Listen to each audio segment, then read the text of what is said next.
there's no sound. So we're going to have to do that all over again.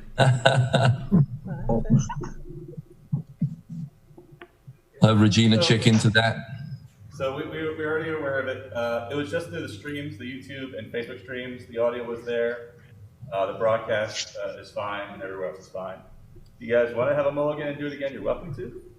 No. It is on the record. Thank you. Do we have to do a roll call now? Yes, sir. Madam City Clerk? Sure. Mayor Buckley? Here. Alderwoman Tierney? Here. Alderman Payon? Here. Alderman Pendell Charles? Here. Alderman Finlayson? Present. For the first time, Alderman Shandemeyer? Here. Alderman Gay? Alderman Savage? Present. Alderman Arnett? Present. The roll call's been completed. I was here for the present. Sorry, they didn't let Alderman me in. Gay? Just say Thank present. you, Alderman Gay. Okay. Mr. City Attorney, please present the next item on the agenda. Yes, Mr. Mayor, it's approval of the agenda. This time I entertain a motion to approve the agenda. Move approval of the agenda. I second. I actually want to make a motion to amend the agenda. Or is that done later? Are I think you just remove it, right, Regina? Are you removing something from consent calendar? Think we are adding it actually. It's in reference to the rent. It's on the consent calendar. Okay, I'll wait then to remove it. We're not at the consent calendar yet. Regina, I think he might be getting at if Alderman Gay, are you planning to remove that from consent? Because if you are, do we need to add? Did you say legislative actions already on this agenda, or do we need to add that? If it's We have to go to the consent calendar to remove it first, and then there would be a motion to add a section called legislative action on second reader, and we could place it there, and you could vote on it. Okay, thank you very much. As soon as we'll get there. Okay, we have a motion and a second. All those in favor say aye with a show of hands. Aye. Aye. Opposed? Thank you. Mr. City Attorney, please present the next item on the agenda. Yes, the next item is COVID update from the Anne Arundel County Health Officer, Dr. Kalyana Raman. Thank you. Dr. K, are you out there? He is not on the call yet, so we might have to come back to him. Okay. So I think we'll move forward to ceremonial items. Mr. City Attorney, next item. Yes, the ceremonial items, the City Council citations to the Annapolis Community Emergency Response Team. So it's great for us to be able to bring back ceremonial items to today's City Council agenda. We have a lot of people in this city to thank and recognize for their work during the time of COVID and the state of emergency. Tonight we have 40 people we're honoring. We couldn't bring them all in virtually, but we do have the leads for the Annapolis Community Emergency Response Team, or CERT. They are Joe Dorfner and Bruce Morgenstern. Is Joe out there, Bruce, as well? Are they on the call, Julian? Joe is here. Okay, no, there we go. All right, I know those good looking blokes. So Julian, can you please cue up the video of the CERT volunteers working in the recovery zone at food giveaways, testing sites, and other events?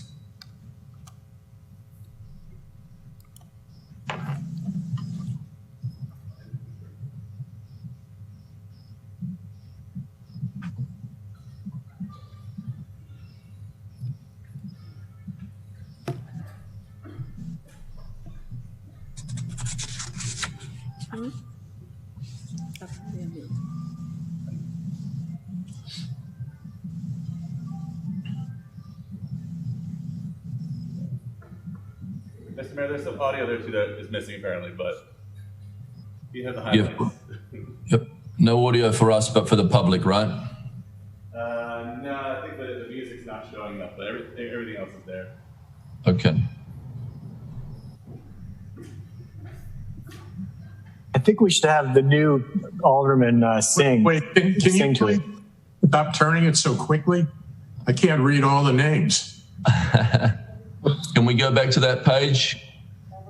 Okay. So these are the 40 volunteers who have been holding this city together, giving up their time because they love Annapolis. We have citations for all of them. I'll read one citation on behalf of the 40 people, and everyone will get their own individual citation. Thank you so much for what you give to this city in this crucial year when we really needed help. Thank you for digging deep. Thanks for bringing the love. So on behalf of the residents of the city of Annapolis, we are pleased to confer upon you this City Council citation in recognition of your work as community emergency response team volunteers. While this work was important to the city before COVID-19, it has since become crucial to the success of our business recovery efforts, food giveaways, and other volunteer service. You gave of your time and energy in service. You exemplify the best of our community with your patience, your kindness, and your understanding. Thank you for being a volunteer. Given under our hand and the Great Seal of Annapolis on the 29th of September 2020, from all the city councillors and myself, we, from the bottom of our hearts, thank you. Little round of applause, I think.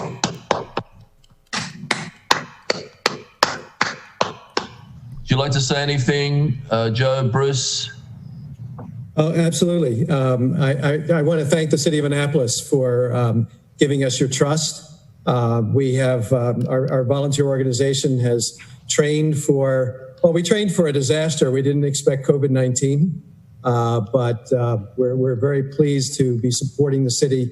And obviously we know we're only part of the way there, that there's much more for us to do. And we are continuing to recruit additional volunteers and looking forward to supporting the city as needed moving forward. And on a quick personal note, I'd like to welcome Brooks because I happen to be a Ward 5 resident. So happy to see you as part of the City Council. Excellent. Thanks very much, Mr. Looking Mayor. forward to. Joe? No. Okay.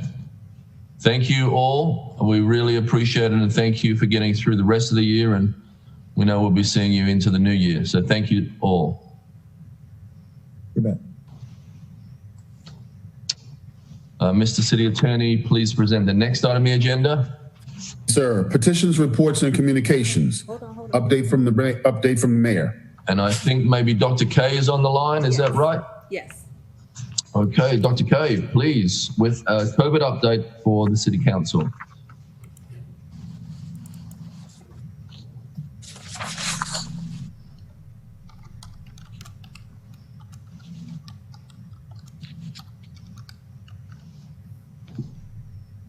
Hello. Hello. Thank you for having me this evening. I'm going to share an update. Give me 2 seconds. I'm going to share my screen and then we'll get started.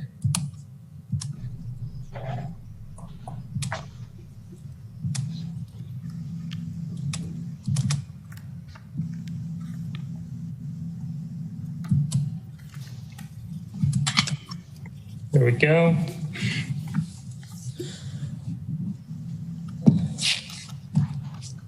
Today I'm going to talk about 6 things, our priorities, the health effects, particularly thinking about what it looks like coming into the fall and winter, our data both in the county and the city, testing, what that looks like, our contact tracing findings, and finally our school reopening plans.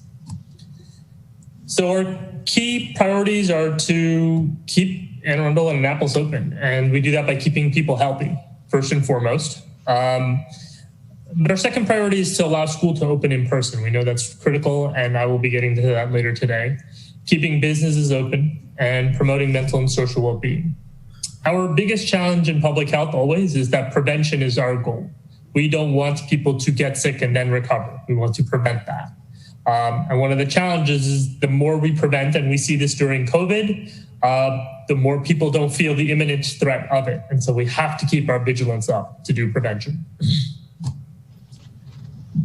As we're entering cold and flu season, it's a good reminder. You may remember this from 6 months ago when we were entering COVID and exiting flu season, that there's a wide range of symptoms. This symptom list was shorter when we were talking 6 months ago during the start of the pandemic. Fever, chills, cough, shortness of breath. Those are the symptoms we were talking about. But we've since recognized that fatigue, muscle aches, headaches, a new loss of taste or smell, which is pretty specific to COVID actually, sore throat, congestion or runny nose, nausea, vomiting or diarrhea are all potential symptoms of COVID-19. And they should trigger somebody to get tested and to also stay home from work, stay home from school, or at least seek out some health advice either from the health department or from your doctor. The health impact of COVID-19, we've certainly talked about death as the health impact. At this point, it's the 5th leading cause of death in Anne Arundel County with 236 deaths, and unfortunately soon to be the 4th leading cause based on 2018 data. It's the 3rd leading cause of death in the United States. And that at least shows that Maryland has done better than other states. But the scary thing is that this is a virus that didn't exist prior to this year. There is no COVID mortality statistic for 2019. And so it has had a major impact. We've exceeded 200,000 deaths in this country. One positive note is that our death rate is decreasing due to improved hospital care and treatment, but there isn't any outpatient treatment. The in-hospital treatment is mainly to improve oxygenation, allow people to recover, and then in severe cases in the ICU to cut down the inflammation that can actually lead to an out of control inflammatory response. And so it's still really critical to prevent the transmission of COVID-19. But there's another phenomenon that we're noticing, which is long haul survivors. And this is typically people who have had severe symptoms. They've been hospitalized. They have, for the majority of them, have persistent symptoms that last after hospitalization. Typically for months, neurological symptoms like mental fogging, feeling cloudy, or just your brain is cotton. Pulmonary symptoms like shortness of breath and cough, cardiovascular symptoms, including clotting and some heart dysfunction. So it's not just death as the endpoint. It's not just I get it and I survive or I don't. There's also some consequences that are severe that we know are occurring and we're learning more about each day that are also a reason that we want to cut down on that transmission of COVID-19. So when we look at the data, what we're seeing is that for our county, we use a case rate, and we use that case rate because it's an easy way to compare different counties and states. For example, if we had 100 cases in Anne Arundel County and Montgomery County had 200 cases in a single day, we would have the same case rate because their population is about twice as much as ours. So it's a great way to be able to compare. It's also going to be relevant when we look at our school reopening and metrics around that. So when we look at our metrics, we see that our case rate has pretty much since mid-August been going up. This bump here was during college kids going back to school and getting tested. So it represented additional case finding. This bump, the second bump here, was actually due to Labor Day. So that's true new cases.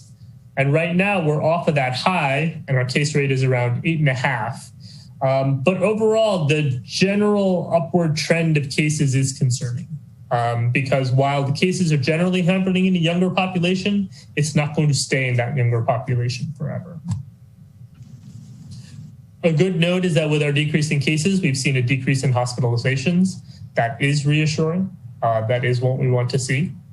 And our percent positivity is starting to come back down again and has been for the past couple of weeks, down to about 3.7% or so. Our infection rate, which is not something we measure directly, but is a calculated value that we use from a website called COVID Act Now, is a way to get a sense of how quickly is the infection spreading. Anything above 1 means that each person transmits it to more than one person. And so the virus is going to continue to grow in the community.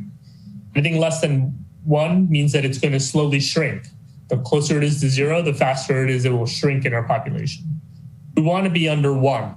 We want to be as low as we can, but definitely under 1 so that the trajectory of our infections goes down. So in summary, our case rate, while it was increasing for 4 weeks and we've seen a decrease over the past week, our hospitalizations are decreasing and we're seeing a lower number than expected due to high proportion of cases in younger age groups. Our ICU stays are flat. Percent positivity is good. It's where it needs to be. We were concerned about it going up into the 4s. And our infection rate is 0.94. And I'm going to talk about our contact tracing data in a few minutes. But first, I want to just dig in on that case rate a little bit and show you that there's a really tight correlation between when we take actions and when we see the effects of those actions.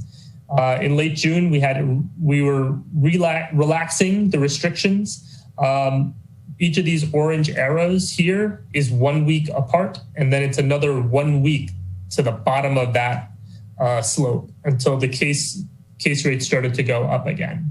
And those are the relaxations around restaurants, around churches, around businesses, all of those things that came at that time. We started to see our uprise. We took some action here around universal masking and some increased enforcement. That wasn't enough.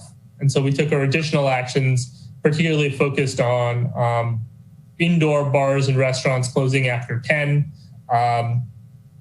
around malls not allowing gathering and decreasing our gathering size to 50 outdoors, 25 indoors. And about 11 days later, we saw the peak, and about 16 days later, we started to see that come down. And in general, we anticipate that we'll see the effects of changes within about 2 weeks of making those changes. So all of these data points fall in line with what we expect to see. I mentioned the college testing bump and the Labor Day bump. I think our real challenge here is that at a case rate of about 8.5, unless there's action that's taken to address this, and that action can take many forms, from increased numbers of people doing the masking, decreasing risky activities, to limitations, to closures. Unless we take actions, that rate is not going to change and is going to grow. So we really need to be focused on what are the actions that we can take.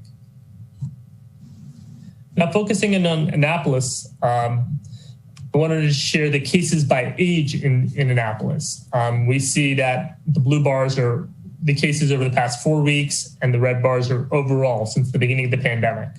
And we see that the cases in the pretty much 0 to 30 are higher than what we've seen overall over the last 4 weeks, are higher than what we've seen overall during this pandemic. And that reflects general trends that we're seeing in the county and the state towards a younger skew.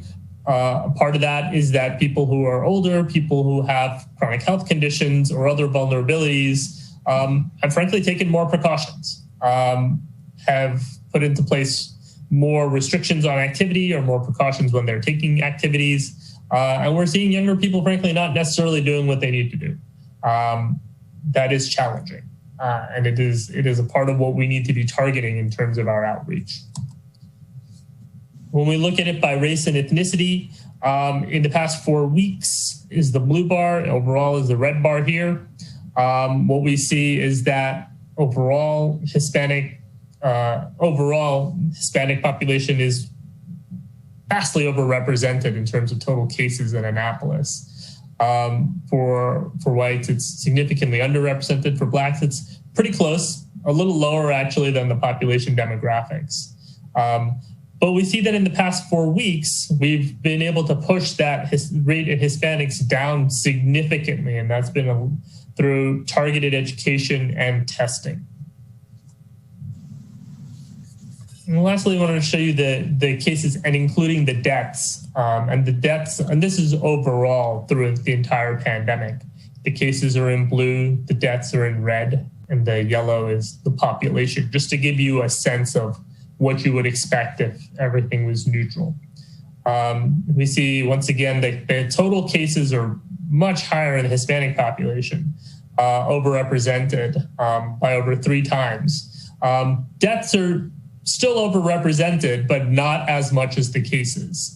And interestingly, in blacks, we see that while cases are actually slightly underrepresented by population, we still see deaths overrepresented by population, which frankly is just troubling and concerning and points to a lot of the issues that we talk about in terms of health disparities, racial disparities, and the disparate impact that COVID has on blacks in terms of severity of disease and death. It suggests that even when we have fewer cases than we would expect, we're still seeing that mortality rate be higher. We have to go even harder to address that. Our percent positivity in Annapolis, I don't have a pretty graph for this, is 1.9%, which is lower than that for the rest of the county. So it's a good sign that we're doing adequate testing in the city.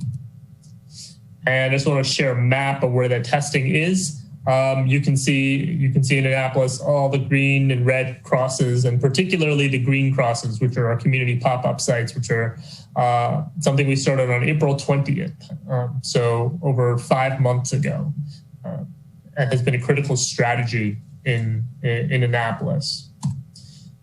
And I just thought I'd share the testing sites that we've been to. And this has been a great partnership between Annapolis OEM and the health department.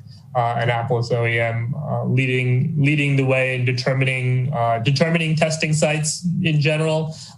This week we were actually starting to do later afternoon testing in the city, which we've been able to do because of additional staffing and changes in staffing. And so we're really excited to be able to do that, make those hours more accessible for people. Of course, this is the community testing where we're going into the community and setting up pop-up sites. There's still fixed testing sites, particularly the one at the health department office building, which is always available for residents 6 days a week. Education is a key part of it, and we've been working with the city, and particularly Mitchell, to develop educational infographics, materials, get it distributed. This is a particularly good example of collaboration between the city, health department, the county, and the public schools. And this is going to be a cornerstone of what we're doing.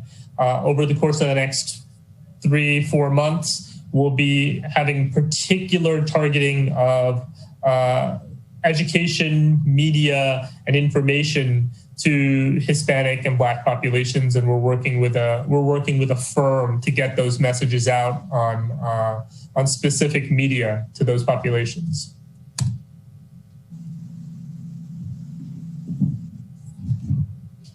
So I want to switch our focus now to some of our contact tracing data and what that is showing us. This is contact tracing data taken from people who are positive and the places they were in the 2 weeks prior to getting tested. In a large majority of instances, we can't specifically say, we know you picked up the infection from this place. That's the challenge when you're out in whatever location you are with others who you don't know. You don't know if they have it or not. You don't know who they are. It's also the challenge when you have asymptomatic people who are asymptomatic and can spread it, or pre-symptomatic, meaning they're in the few days before developing symptoms and can spread it. So there may not be a way to know who has it. But what we've done is gone through the contact tracing data to look at what are the locations that people are at. And when we look at that, we see work outside the home, which is the largest category, but it's also the most diverse category. Anybody who's working outside the home, and there's tens of thousands of people like that, gets put into that category. Indoor retail and shopping, well, on this graph is the next highest of 361. It's actually dining. Indoor dining and outdoor dining, when you combine them, are 368 people identified that. So it's actually the number 2 if you combine the dining. And then when we look at gatherings, we see that family gatherings are by far the number 1 type of gathering. And gathering is essentially you're at some sort of outdoor, unstructured kind of event as opposed to a specific location. And we see the family gatherings are really the number 1 gathering that people have been at. And that we believe that represents people really just letting their guard down. And it's very understandable. We want to see our family. We don't want to have to do all the COVID things that we do with our family members. But the thing to remember is that there are certain people who are within our bubble every day. And then at those family gatherings, even though they're your family, they may not be in your daily bubble. And so we do have to try to take those precautions when we are seeing grandma, grandpa, grandkids, aunts, uncles, whatever, who you may not have seen in a few weeks. But I want to focus on the locations one and look at a couple of factors that we're looking at. One is teleworking, and so we talked about the fact that going to work is one of the risk factors, and we see that, not surprisingly, there are certain sectors of the economy where teleworking is much easier to do than others.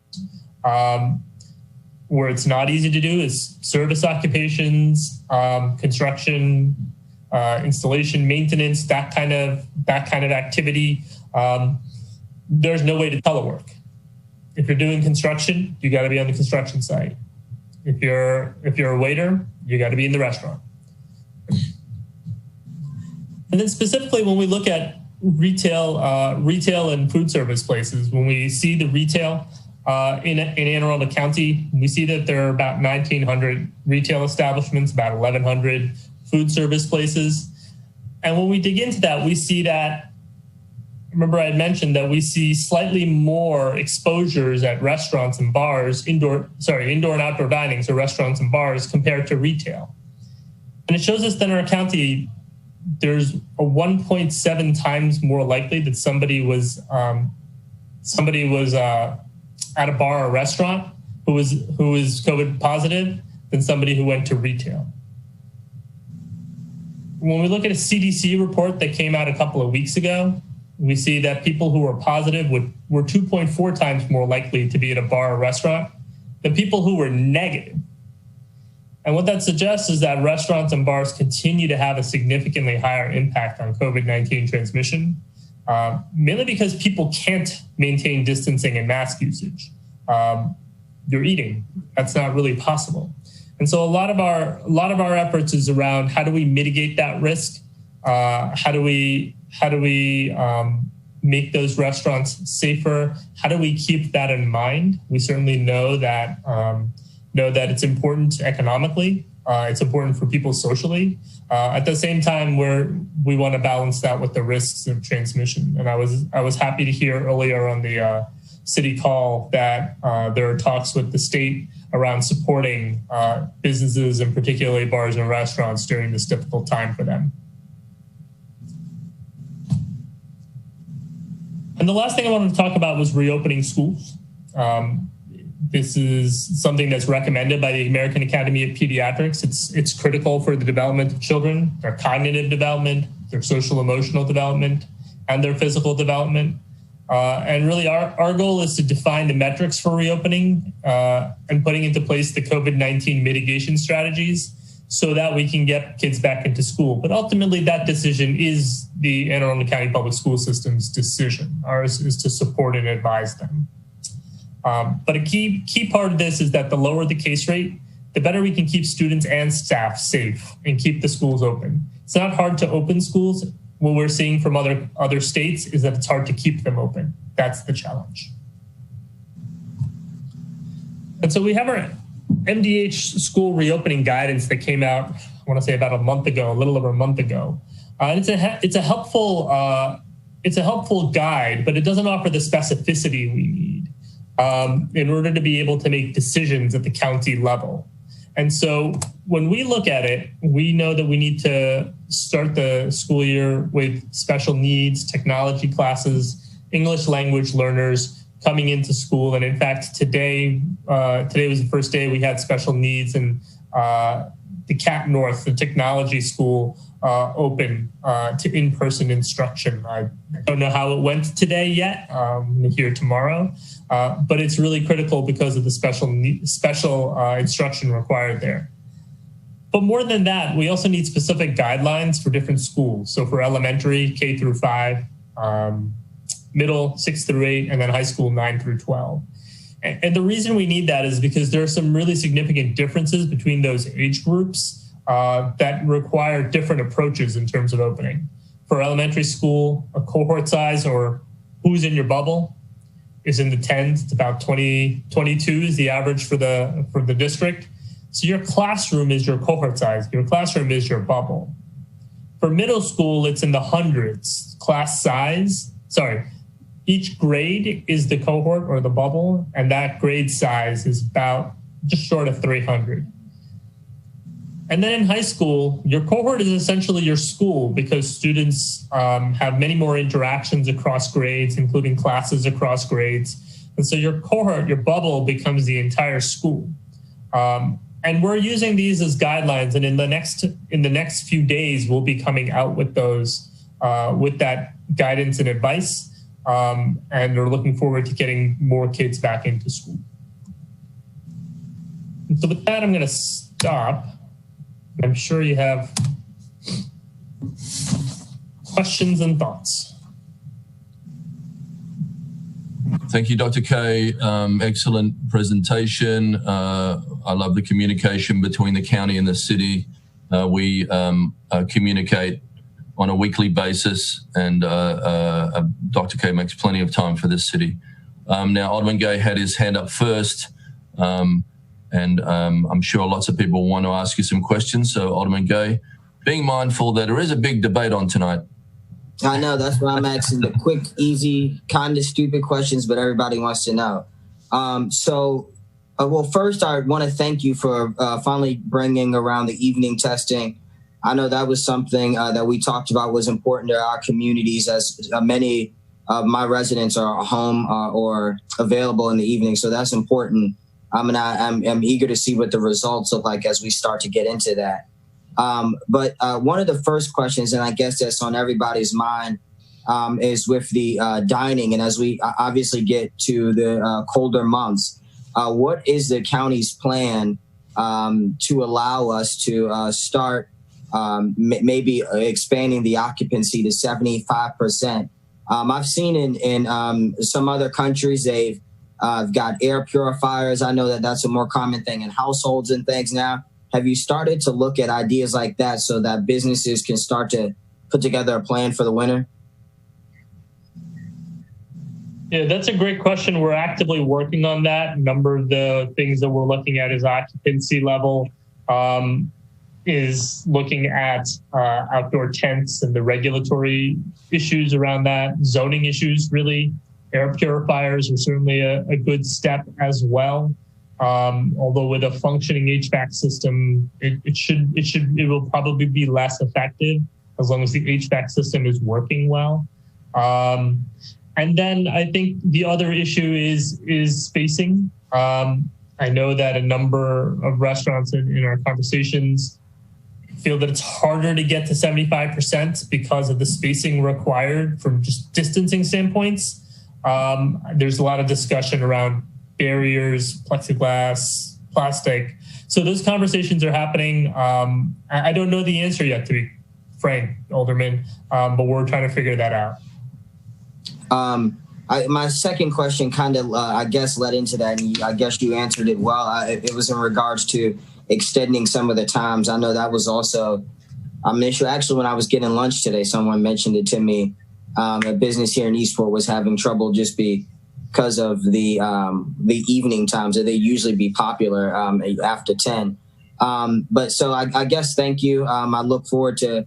Oh, I did have one more question actually. There's a property within my ward that wanted to offer flu testing to the residents. Is that something that the county health office can provide for free, possibly to the residents, or I'm not sure how that would work? Yeah, well, why don't we talk about that, because the details matter. We don't have rapid flu tests, mainly because there's some clinical care around that. That's why we've focused on the COVID testing piece of it. But let's talk. Okay. I'll give you a call tomorrow. Thank you. And I am going to go to Alderman Schandelmeyer for his first question. Drum roll, please. Thank you, Mr. Mayor.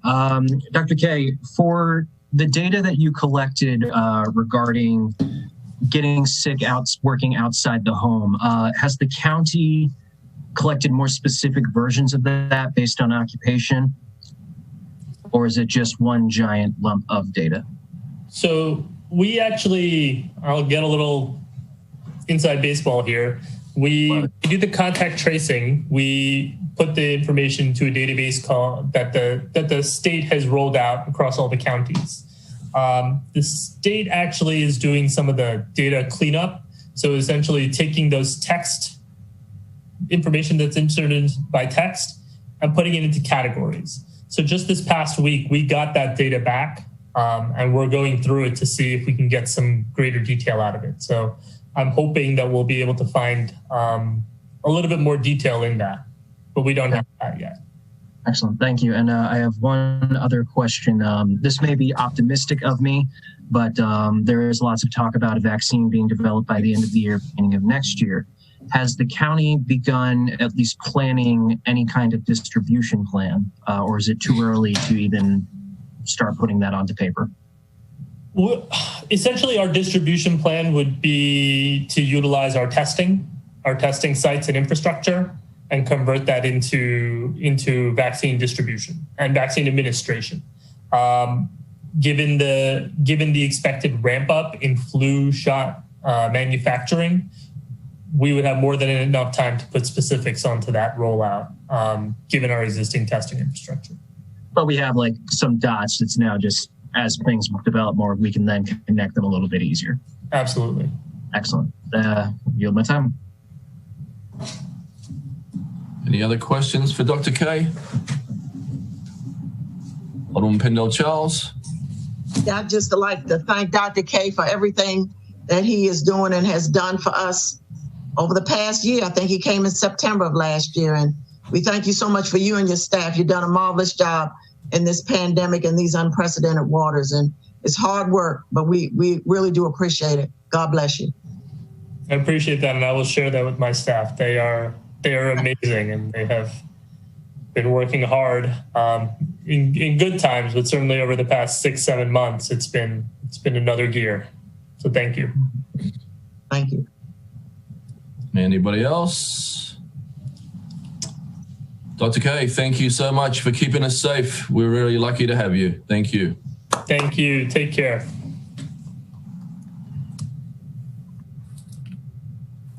Mr. City Attorney, please present the next item on the agenda. Yes, sir. If there are no other updates from yourself, the next is reports by committee.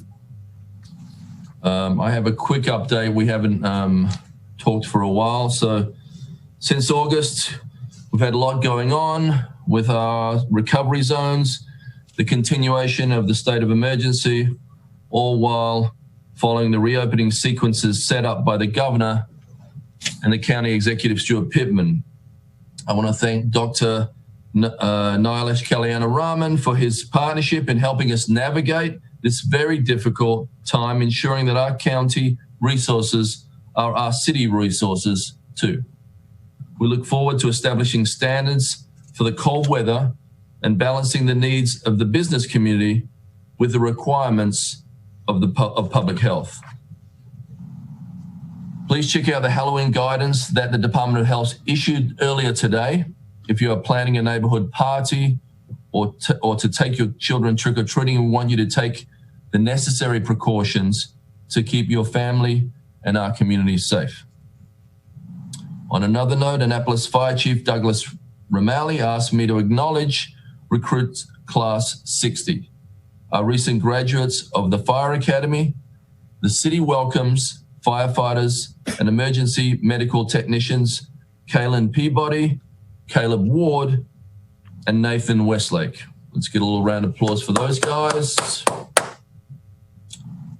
And Annapolis Police Chief Edward Jackson welcomed Brady Collins, a recent graduate of the Police Academy. I had the honor of swearing him in last month. A little round of applause for those guys that make the ultimate sacrifice. Coming up next week, don't forget to wish the U.S. Naval Academy a happy birthday. They're turning 175 years old on October 10th. The U.S. Navy turns 245 years old a few days later on October 13th. Go Navy. On to the census. October 5th is the last day to fill out the census. Please, if you haven't, go to 2020census.gov to answer the questions for your household. It means funding for important things our community needs: educational opportunities, healthcare, roads, transportation, federal, state, and local representation, and more. We've got just a few days left, so please, please fill out the census. We got to present the City Council citations tonight to our CERT volunteers, but even while we were out over the last few months, I've been able to go on site to locations and recognize some folks who went above and beyond during COVID. I'd like to mention their names tonight. We call them our COVID heroes. COVID hero Dina Bradbury, who runs Grum's Cafe and has done so much to support our community with food giveaways and community service, was recognized in June. COVID hero Justin Schaffner, who manages Latitude 38 and throughout the pandemic has hosted numerous food giveaways, was recognized in July. COVID hero Amy Marshall and Diana Love, who opened a pantry for not just food, but healthcare and other family items like diapers and formula in West Annapolis, they were recognized in August. COVID hero Pastor Cheryl Menendez, who has hosted weekly food giveaways at People's Park, Pip Moya, and other locations. She brings in a truckload of food and dozens of volunteers. Pastor Menendez was recognized in September. We thank these COVID heroes. They are part of what makes Annapolis a caring community. Please let my office know if there is a COVID hero you would like to recognize. Email ombudsman@annapolis.gov. That's OMBUDSMAN@annapolis.gov. And we are seeing an uptick in substance abuse overdoses in the city. Please know that every police and fire station is a safe station. You can go and get help and access to treatment and recovery. Visit annapolis.gov and use the keywords OD-free to learn about free Narcan, distribution, fentanyl test strips, mobile wellness, and our crisis response team, and more.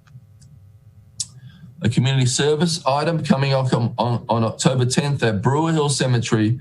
There will be a community cleanup, 9 a.m. to 4 p.m. in that historic cemetery. That is October 10th on West Street at Brewer Hill Cemetery. The last thing for my remarks tonight, I want to take a huge thanks to the staff of the City of Annapolis. Since the start of the state emergency back in March, department heads and city staff and workers have not missed a beat. There have been a lot of demands on people's time and routines. Every person has stepped up. Trash has been picked up, streets swept, public works attended to, transportation has helped get people to essential jobs. Police and fire have run multiple COVID calls. Economic development has worked to create recovery zones out of nothing.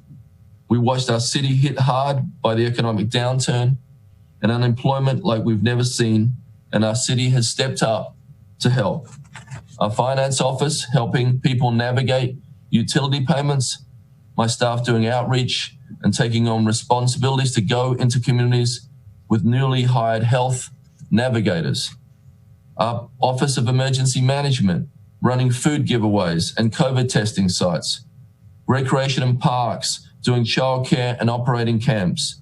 The Office of Law navigating all the intricacies of city closures and aligning with the directives of the federal, state, and county government. We've seen the staff of planning and zoning continue to work to ensure that we can keep the city moving forward. HR and MIT made sure our employees' needs are being met and that work can continue whether we're working at City Hall or from home. The Procurement Office to acquire things that we needed to keep the city workers safe. I know that City Manager David Gerald and I are both grateful to be able to lead a workforce of conscientious and dedicated people. And lastly, I want to give a big thank you to David Gerald, who has been a tremendous partner through all of this. Thank you all to the city employees. Thank you.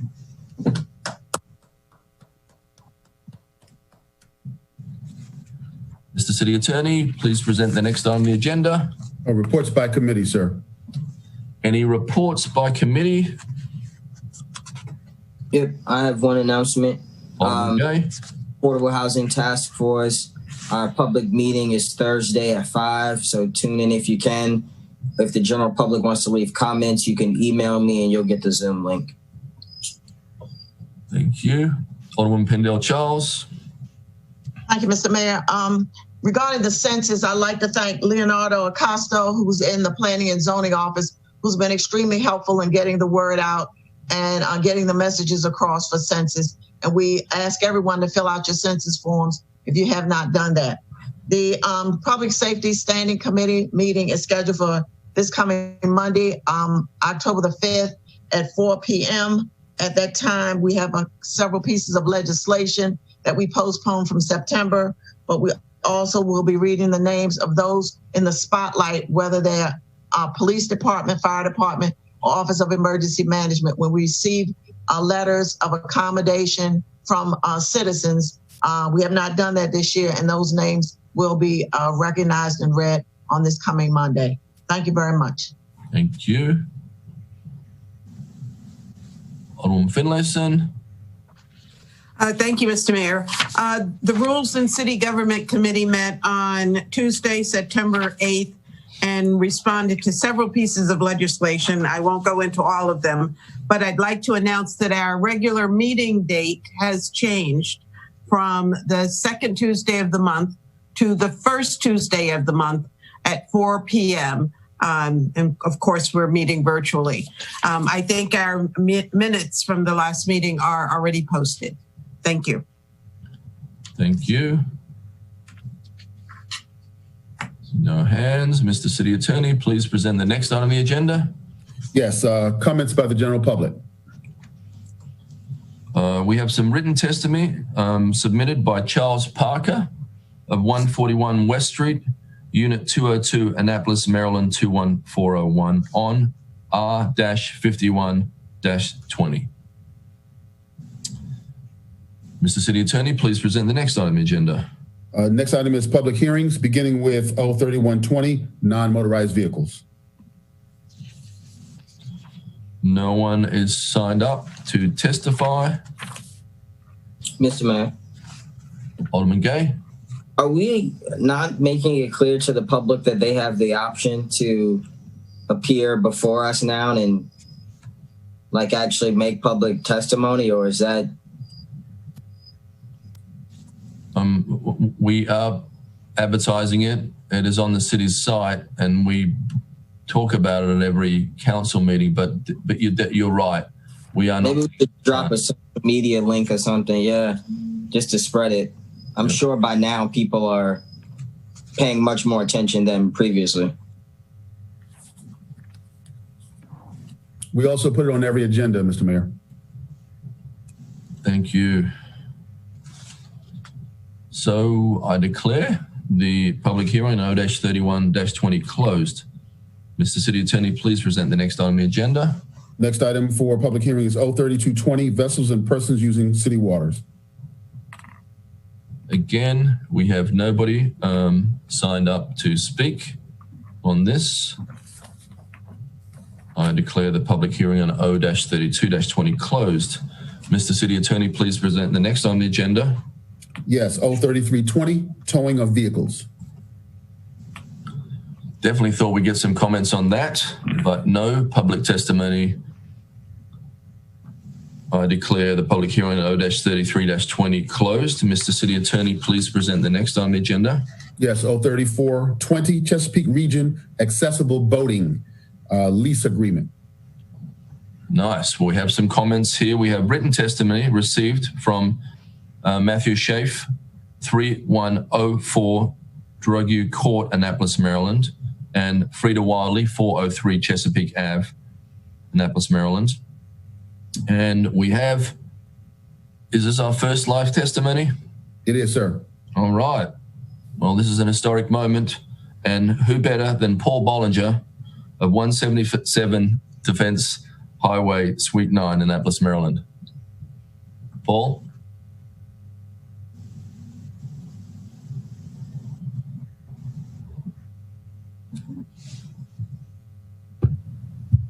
Hello, City Council. Do you hear me? Yes, we can. Great. I'm not new to the City Council, but I wish to say for the record, I'm Paul Bollinger, Executive Director of Chesapeake Region Accessible Boating. On behalf of our Board of Directors and nearly 200 volunteer skippers and crew, plus thousands of supporters throughout the city and region, I wish to express our sincere appreciation to the City Council, Mayor Buckley, City Manager David Gerald, for your faith, trust, and goodwill in Crab. This journey started 3 years and 10 months ago. It appears we are on the doorstep of opening the premier adaptive boating center in Annapolis. Like any journey worth talking about, it has been both challenging yet rewarding. If these two words sound familiar, it's because our guest sailors with disabilities or with disadvantages tell us every time they go sailing, they were indeed challenged their abilities, and it was the greatest experience in their life. Last year, Crab hosted over 1,000 guests with disabilities, wounded warriors, and children from underserved communities. Crab was recognized with a state service award by the governor for having the best nonprofit volunteer program in Maryland. In addition, the national nonprofit U.S. Sailing awarded Crab its highest recognition for having the most outstanding adaptive sailing program in the country. But it's not our intention to rest on our laurels. Instead, we've taken this journey with the support of the state, Anne Arundel County, and the city of Annapolis. With the city's support, Crab will enter into a long-term lease for the capital development, construction, and operation and maintenance of the next jewel in the city's crown. The sailing capital of the United States now will be accessible for all who want to enjoy our beautiful Chesapeake Bay.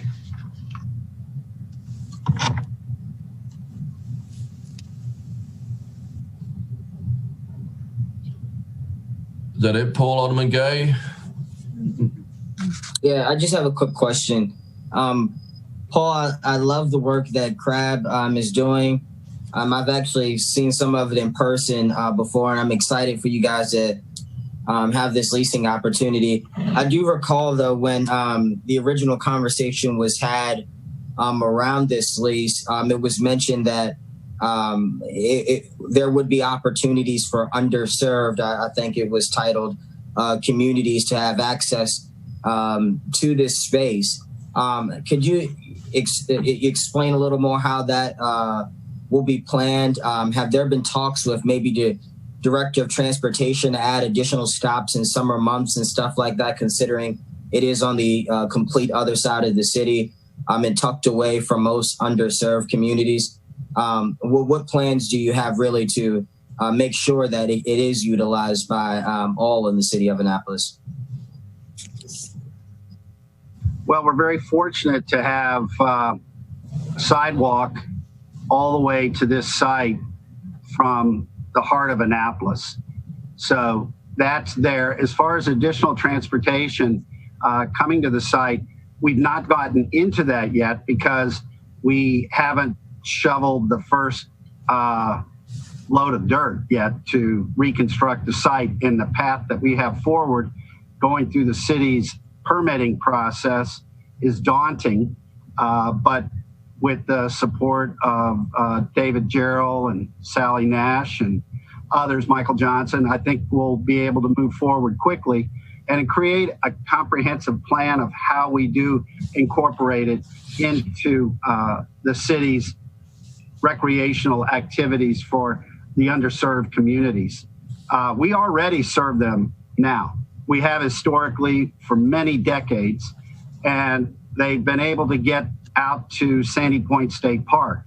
So the idea that they would have trouble getting to Bemby Beach Road with the groups that we serve, generally the grants we receive either provide the transportation or the organizations we're working with, like the city police department, provide that transportation for the, at this point in time, the underserved children.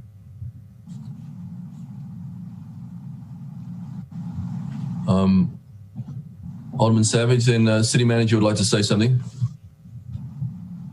Thank you, Mr. Mayor. And yeah, first of all, Paul, I want to thank you for your persistence on this. I know you had to navigate many different levels of government, and believe me, I know that's not an easy task. But I'm very excited to be home to this facility in Ward 7, and I think it's going to be a huge benefit to the entire city. And to Alderman Gay's point, it's a really good question, Alderman Gay. And you know, when we have the money, I know the Director Gordon has talked about trying to get a pilot for a smaller shuttle system down Edgewood Road to serve a lot of the senior centers down there, and we could always possibly have that go to the Crab facility. If that doesn't work, I'm also trying to get some of the senior centers to go in together and some of the new development to help fund the city fund such a shuttle, since they all use that. And because currently, as you alluded to, there's no way to get really down Edgewood Road by transit. And I think we need that to really make sure these populations can access it.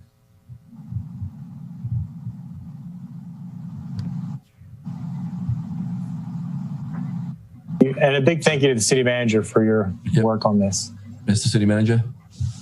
I think that's a really good question that Alderman Gay asked. And I think that we will have an opportunity, in addition to transit, to have camps from Pitt Moyer Rec Center, where they would transport, the kids would meet at Pitt Moyer or at Stanton Center and get transportation out to the site as part of the camp, and they'd be able to then sail and then ride a bus back. So we do that with other camps in the city. I think that would be a great opportunity as well. Alderman Pindell Charles. Thank you, Mr. Mayor. Mr. Bollinger, would like to thank you so very much for a couple of things. For last month, taking the children through the police department down over to Sandy Point. And I truly enjoyed the tour as well and the information that you provided concerning what you're doing and what you will be doing. And also for several months ago, readily agreeing to adopt Georgetown East Elementary School and talking with the principal, Mr. Dillard, and working through that as far as STEM and the math parts of the programming. So your community outreach is nothing less than stellar. And we'd like to thank you so very much for all that you're doing and being so persistent with trying to get this accomplished for our children. We really do appreciate it. Thank you so much. Thank you very much, Alderwoman Pindell Charles. You bring up a good point because people think of crab and boats, but what's going to be built on this site is also what we call an adaptive learning center. So we're going to be working to get new types of technology, virtual reality added that is now being used and tested at the Maryland Shock Trauma with other people, so they would be able to bring our guests in, from children to those with developmental disabilities, to physical disabilities, and see what it's like to learn how to sail with the goggles on and being able to learn what it is that they're going to be doing when they get out on the water. So when they do it for the first time, it's not new. And you take that into STEM programming, as you mentioned, and other aspects of education that can be taught from physics to math to you name it, as it relates to learning how to sail. And the Chesapeake Bay, a lot of value there. Alderman Gay. Yeah, so is this for recreational purposes outside of the program? So if I just wanted to walk down on a Saturday morning and take advantage of the access to the water, would I be able to do so? Or would a family or a parent or whatever have to enroll their child in a certain program so that then they could have access to the water? There's a couple of alternatives you've offered there. One, you walking down to the Adaptive Boating Center, we promise you no one will do anything but warmly welcome you to the Adaptive Boating Center. The big challenge we have at this site, it's a very small site. It's only 0.86 acres. So we're only having approximately 30 parking spaces. So it's not going to be a site where people can just pull in and park and start having a picnic there when Crab is running sailing programs and we have buses and other guests there who are being served from Wounded Warriors, Maryland School for the Blind, whatever. So it will not be open during those times, but we can schedule times when other people can come in who fit the mission statement for the Adaptive Boating Center. That's part of the caveat of program open space. And so that's what we have to follow. Now, the Crab Adaptive Boating Center from November through March will be open for people who would like to come down and just see or walk around and enjoy the water from that location without necessarily having to schedule a sail or an appointment with Crab. Thanks very much. Okay, thank you all. I declare the public hearing. And Paul, thank you for an amazing effort here. We are lucky to have you in the city. Like you said, this will be another jewel in the crown of the city. We have a first-class library now. We're going to have a first-class adaptive boating center. We have a first-class recreation center, a senior center. We have it all going on in the city, and this will be a great addition. Thank you. Thank you, Mr. Mayor and the City Council. I appreciate it very much on behalf of Crab. Mr. City Attorney, please present the next on the agenda. Yes, the next item is 03520, critical area overlay. We have no submitted testimony, no live testimony. Regina has her hand up. Or did I not say closed? Okay, I declare the 03420 closed. I apologize. Thank you.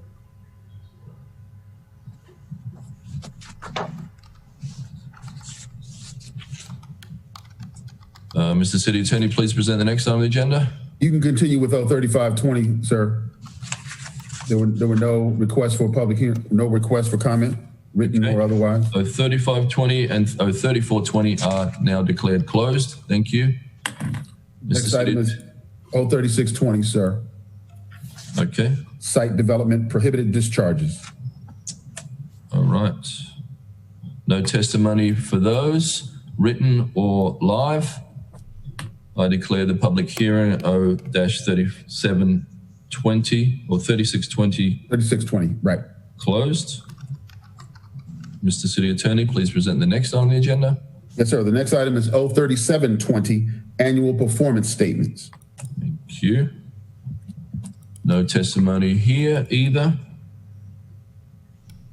I declare the public hearing on O-37-20 closed. Mr. City Attorney, please present the next on the agenda. Yes, sir. O-3820, building code updates. Everybody must be preparing for the debates. No testimony here either. I declare the public hearing on O-3820 closed. Mr. City Attorney, next item on the agenda. Yes, the next item is O-3920, false alarms. No written or live testimony here. I declare the public hearing on O-39-20 closed. Mr. City Attorney, please present the next item. Yes, the next item is R4620, Maritime Task Force. We have written testimony here from Charles Parker, 141 West Street, Unit 202, Annapolis, Maryland. Roderick Jebin, 7310 Edgewood Road, Annapolis, Maryland. Justin Lena, 102 Eastern Avenue, Annapolis, Maryland. Mr. Dales comes. And Brett Anderson, 750 Boucher Ave, Annapolis, Maryland. Okay, We have no live testimony. Yes, we do. Alderman Rhonda Penn. Sorry? You have one. Phil Dales. I have none, but if you have someone, let's bring him on board.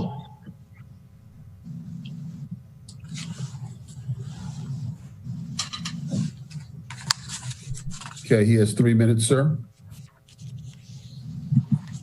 Am I live? Yep. Go ahead, Phil. Thank you. Good evening, Mr. Mayor, members of the City Council. I'm Phil Dales. I'm here tonight on behalf of a group called AMPS, which stands for Annapolis Maritime Progress and Sustainability. AMPS is a network including 8 properties throughout all city maritime zoning districts, comprising of 20 acres and including a wide range of maritime uses, from working boatyards to maritime office and for the city's best known marinas.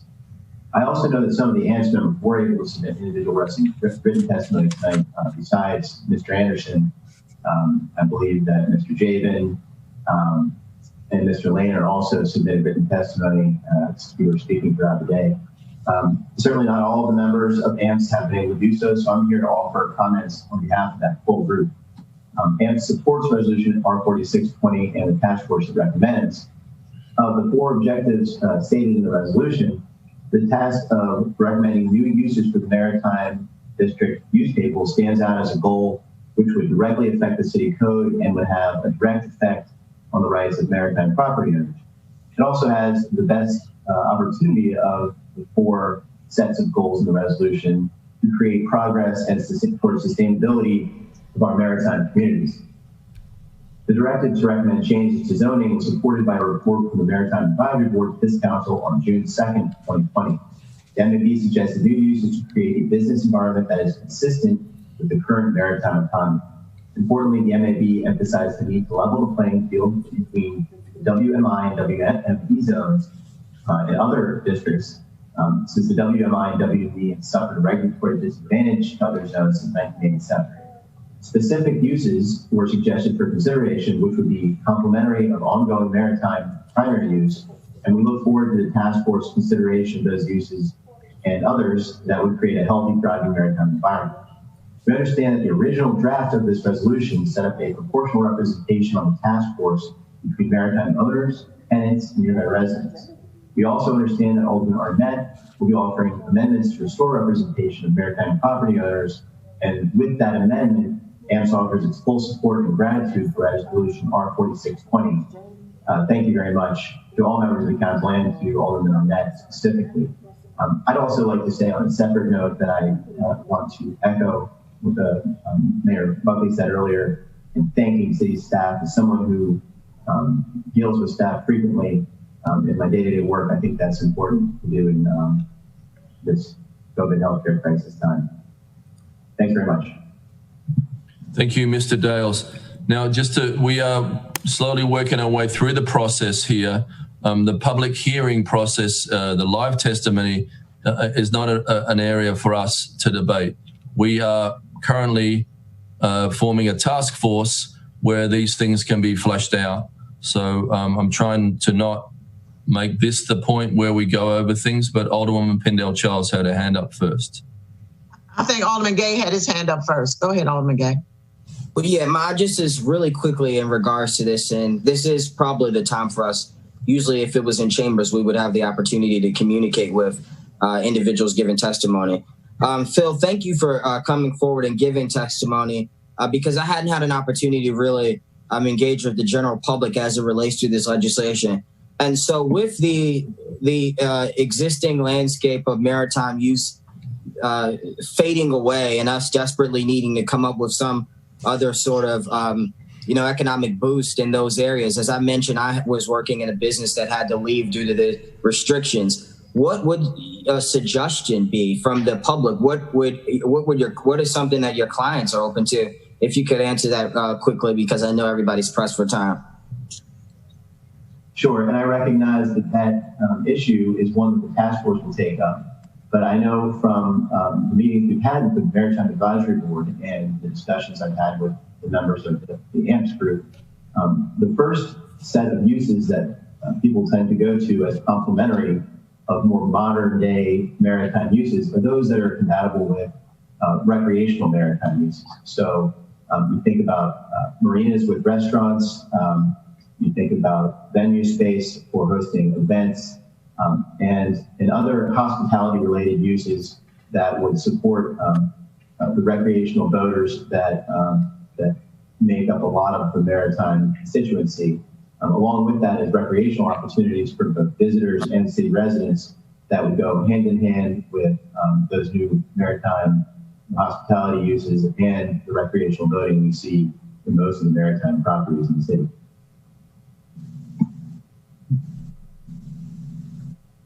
Alderman Pendle-Charles. Thank you, Mr. Mayor. At this time, I would like for our city clerk to add me as a co-sponsor of this piece of legislation. And also, I have a question for Alderman Arnett. Will there be an opportunity for those of us who do not have waterfront property in our wards to possibly have a representative to serve on this task force? That can be discussed. The Rules Committee is taking this up on the 6th of October, so that we can certainly discuss that. We're trying to keep the size of the number of people on the steering committee manageable, but my expectation is this is really at least 3 different pursuits. One, the maritime code, one, the health of the maritime industry, and the third, and this is something that's near and dear to Alderman Gay's heart and mind, access to and safety on the water. So I suspect that once the task force is formed, it will break into bigger groups, and but certainly open to any kind of discussion about the form of the task force central steering committee. And the water is important to us who live in Annapolis. It's important to all of us. So I don't think there's any desire to be exclusive. Thank you. I would like someone for Ward 3 to serve. I do have someone in mind because I think it's important for the entire city residents to get some sort of sense of what you're trying to do. I did read your extensive treatise like I normally do. Thank you so very much. Appreciate it. One other thing I want to mention, I think we have, according to what I see on the screen, we have 2 persons representing Ward 2, Alderman Payon and Alderwoman Finlayson. They have her down as Ward 2. So I don't know who's going to make that change, but that was changed by the Central Committee last night. They moved her to 2. You guys are going to have to fight it out. All right. It's been changed now. Thank you. Thank you. All right. Can I also add Regina to 03920 as a co-sponsor? I thought I was on that. That was 03920. Oh, and I'm talking about R4620. Thank you. Okay, thank you. Declare the public hearing on R-4620 closed. Mr. City Attorney, please present the next item on the agenda. The next item is the approval of the consent calendar. Alderman Gay had something to do on this, and then Alderman Finlayson. Yeah, at this time, I'd like to make a motion to remove from the consent calendar AP 3020 through R 4920 from the consent calendar. All the appointments? Yeah. I'm kidding. I just like to just please remove 02620. Did you just do that just to see my face? I did. 02620, please.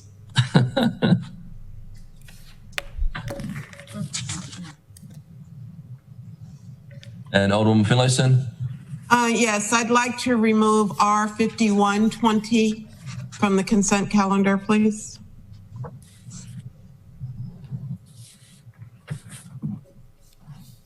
Anybody else?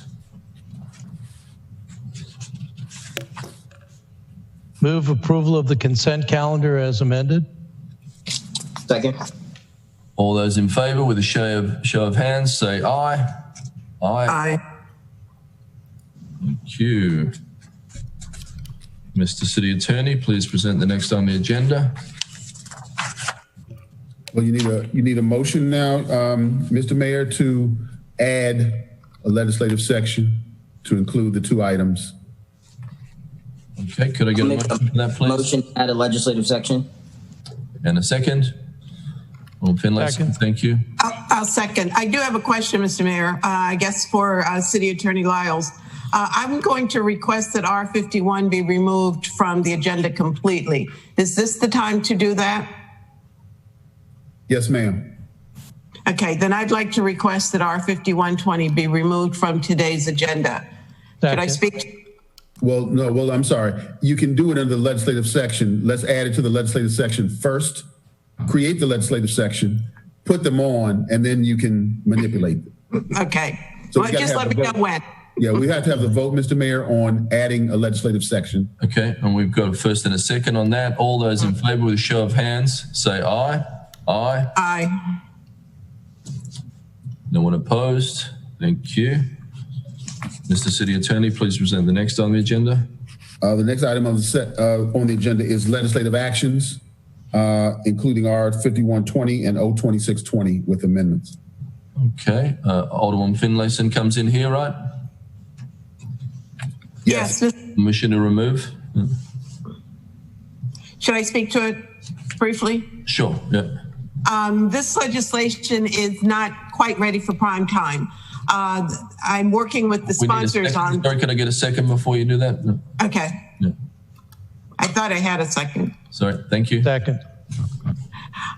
This legislation is not complete, and so I'd rather to present it to the body when it is ready with all of the necessary pieces to it. Okay, thank you. We've got a first and a second on that. Any other discussion? All those in favor say aye with a show of hands. Aye. Thank you. Ayes have it. Thank you. Motion for O2620. Alderman Gay? Yeah, so Alderwoman Tierney and I had an opportunity to have this in Housing and Human Welfare. I think we were the only committee. We were referring it to the full council and would like to suspend the rules and have it voted on 1, 2, 3 tonight. So if I could make a motion, well, first, I guess, open for discussion, then I would make a motion to have the rules suspended. Sorry, just need a second. Second. No. And then Regina's going to give us some. You don't need to suspend the rules for this piece. This piece of legislation is already on second reader. Okay. Oh, okay. It's Sorry, my on the apologies. consent calendar on second reader. And for clarification purposes, R5120 was on the consent calendar as a first reader. So it was removed from the agenda on first reader. Okay. So it's no longer a bill. And so we can move it forward and vote on it right now after this? All you have to do is vote on it on second reader and then third. Okay. So we have a first and a second on second reader. Alderman Arnett? Yes, I was going to say, before we vote on it on second reader, I did see some email from people asking questions about or taking issue with this. I don't really recall what the gentleman's name is or even really what the issue was, but I'm wondering if others recollect that and what his point was. I just don't have it handy. Do you want to give some clarification, Alderman Gay? Yeah, just give me 1 second. I'm finding the public comment that it was sent in. I think he actually had questions as it related to. Hold on 1 second. It was actually a firm that represented rental properties, and they had questions in regards to. Alderman Gay, I can speak to this if you'd like. Or I can as well. Did you also see that email? Yeah. Perfect. He sent it to all the sponsors. Good. Alderwoman Tierney, you go ahead if you'd like. Oh yeah, I see. Yeah, I think we're referring to Jessie Keller, who is with the Government and Community Affairs. She is the Government and Community Affairs Manager of Maryland Multi-Housing Association. And her concern was the time frame being in conjunction with the state of emergency. I wrote back to her saying that my amendment introduced whereas clauses to introduce a lot of specificity on the state of emergency governing, our local state of emergency governing this. And she still was concerned about that. So I'd like to know what my co-sponsors think. I think it's very clear on why we're doing this and the time frame. Alderman Savage? Well, I mean, I think the whereas clauses they don't have any kind of legal strength except for establishing intent. City attorney, please correct me if I'm wrong. But if the legislation ties it to, let me see, simply to a state declaration and state declaration of emergency. And so, yes, it should be prohibited during which a local state of emergency has been declared. And so the request from this individual was that we link it only to, I think, like essentially a pandemic or health emergency, state of emergency. But I personally think that there's just as much reason to have a rent freeze if we have something like a hurricane come through or other natural disaster where we're recovering for a long time and that's really not a good time either for rent increase. So I'm okay with it, how it's written. I do thank the Alderwoman for the whereas clauses because I do think that helps establish our intent more clearly. I know that was a concern from the law office, but I'm happy with it. Alderman Gay has his hand up. Yep. Just really quickly, to Rob's points. I think that for that reason, obviously with us living in Annapolis and climate change and just so many different, weather effects, I think that it's important that we keep that piece involved. And I just want to thank the Office of Law really quickly because they worked with some of the issues and questions as it related to attaching it to state of emergencies with the state and all this stuff. And then the two co-sponsors as well. But I'm excited for this. And I think it'll be good for our businesses too. Mr. Mayor, we have to vote on the amendments first. Yep. We'll need a motion. You'll need a motion for that. Okay. I thought we had a first and a second. No. It wasn't clear. It wasn't clear, Mr. Mayor. Moving the Tierney amendments, is that what we're? Yes. That's my recommendation, yes. So move. Alderman Gay, could I get a second? Are you seconding it, Alderman Gay? Yep. And is this hands up for discussion or just to move it? Okay, we have a first and a second on the amendments. All those in favor with a show of hands say aye. Aye. Anyone that was opposed? Easy. Okay, wait, I want to reconsider. I thought you wanted a postponement. Need a motion to move it as amended, Regina? Thank you. So moved.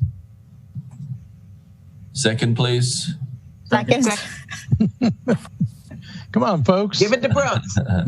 First, second, come on. Okay, no more discussion. All those in favor say aye.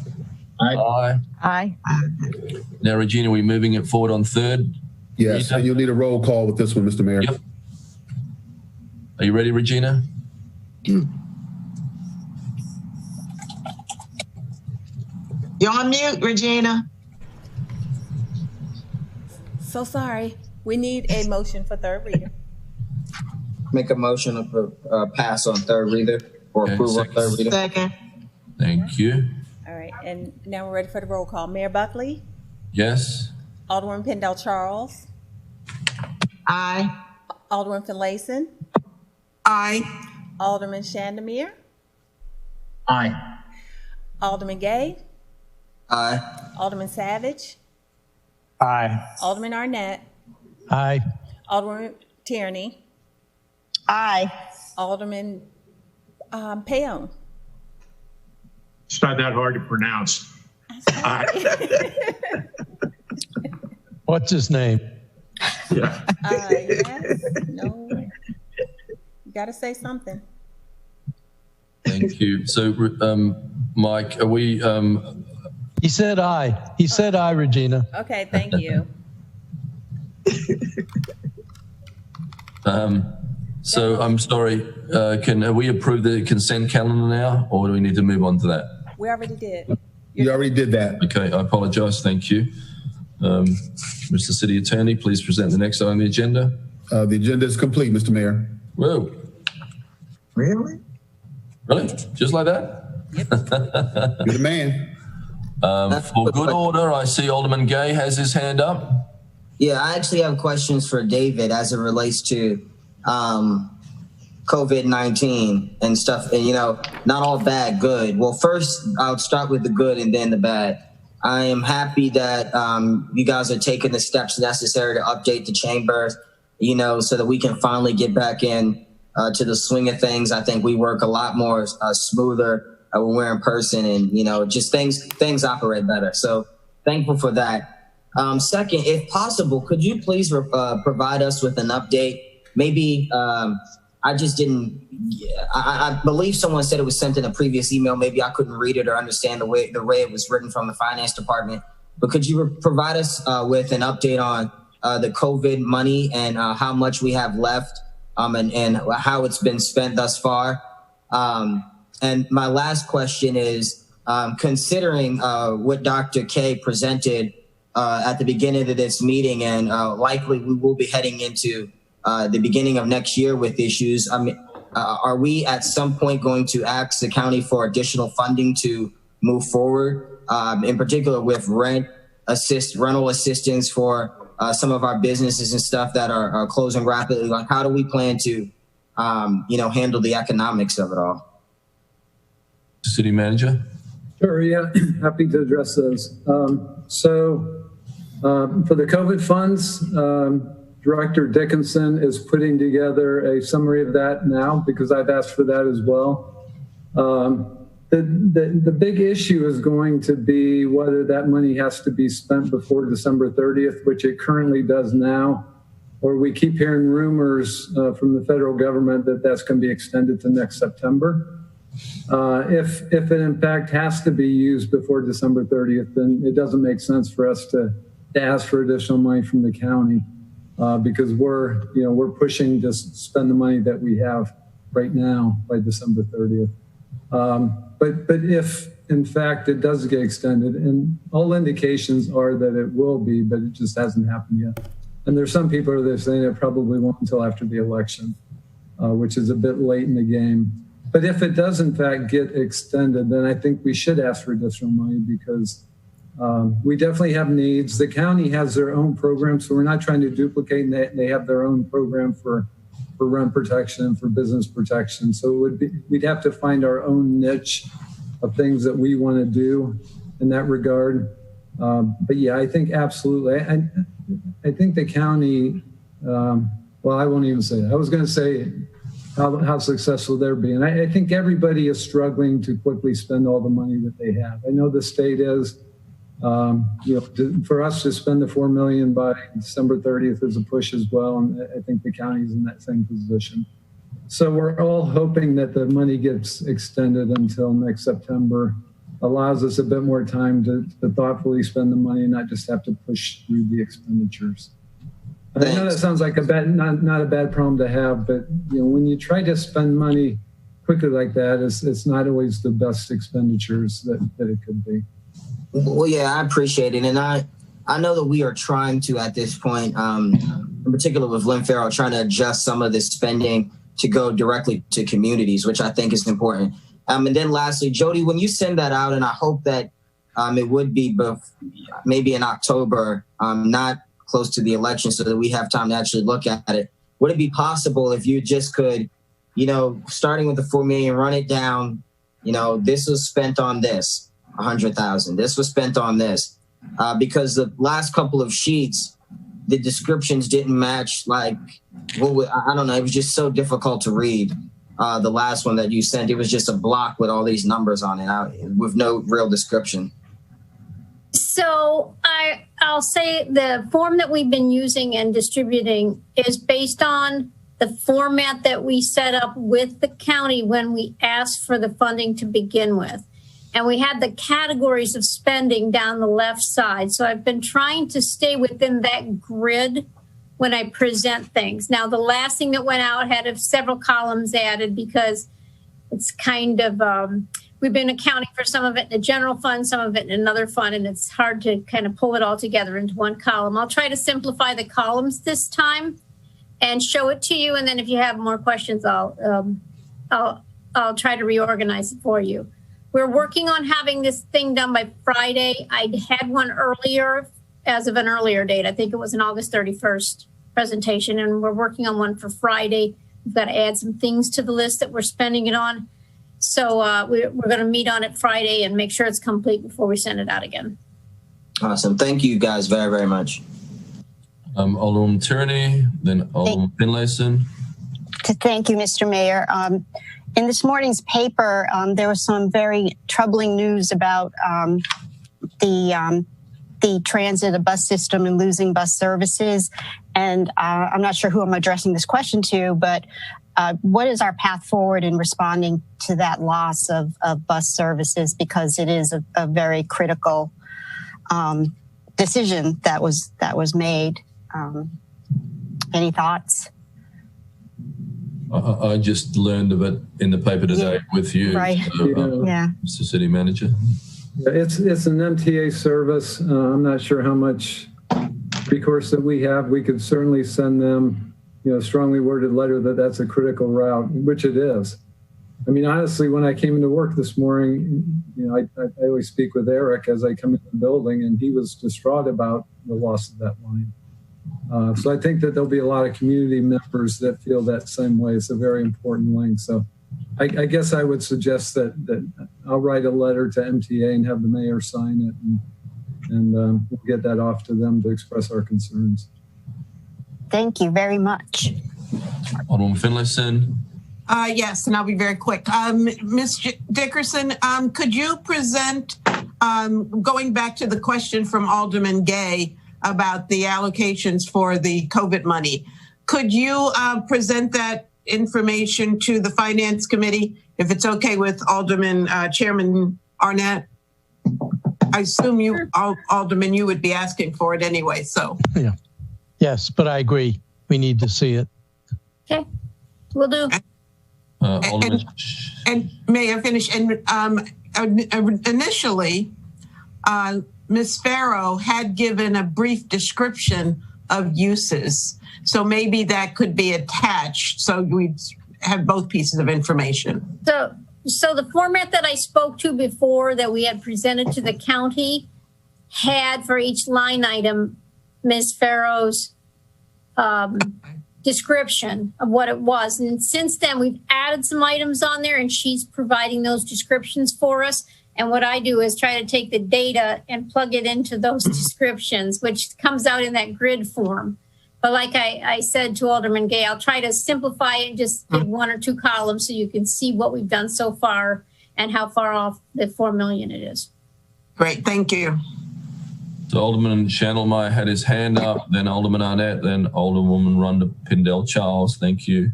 Thank you, Mr. Mayor. I just want to echo to Mr. Jerome, Alderwoman Tierney's concerns about the loss of critical bus route into Baltimore. I'm someone who used to take a bus into Washington every single day for work until the COVID pandemic shut the city down.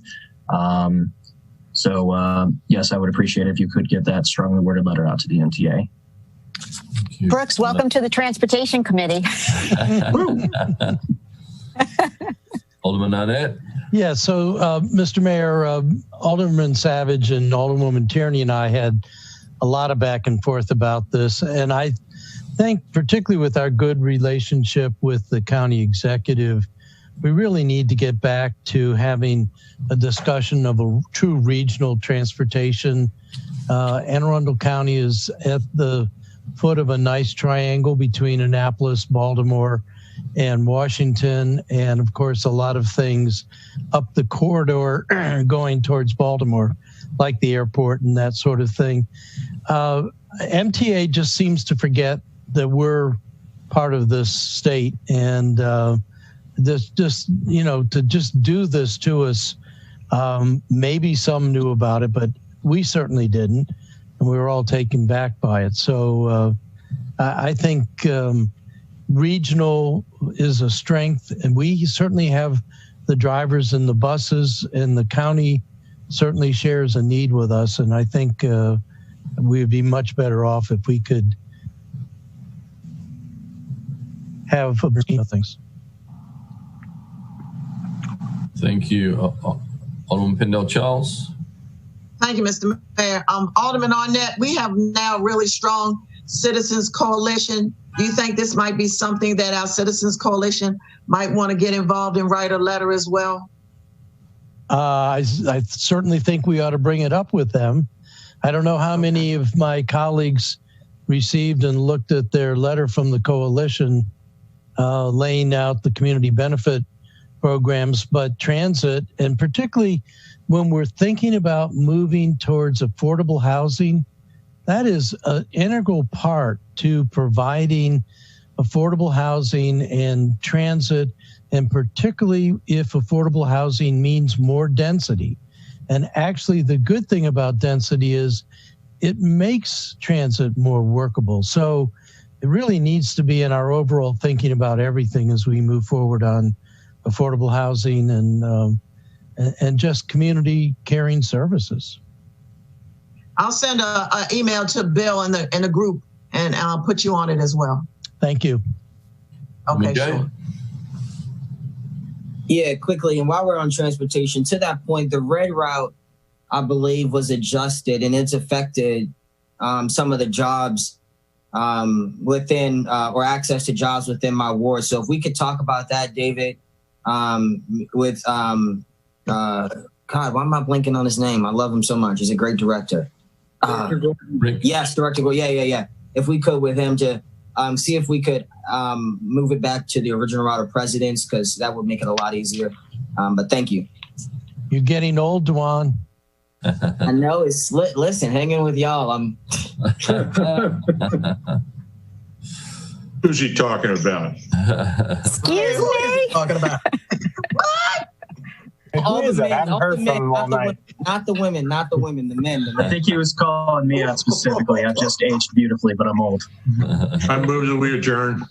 So before that, I'm sure anything else for good order? I'm sure Alderman Schandelmeyer has a few words. Yes, I want to thank my colleagues on the council for welcoming me to this. We're taking part in a really dramatic moment in our country's history with the COVID-19 pandemic. The responsibility is great, and I know we all share that responsibility and sense of seriousness. I also want to thank publicly the two other applicants for the Ward 5 position last night, Maria and Henry. They brought forward a lot of terrific ideas, and they should be commended as well. And thank you to my colleagues again. Thank you all. We had three amazing candidates. It was a nail biter to watch. Alderman Paone. Mr. Mayor, I move that we adjourn. Can I get a second? All those in favor with a show of hands, say aye. All right. Meeting adjourned. You guys be safe.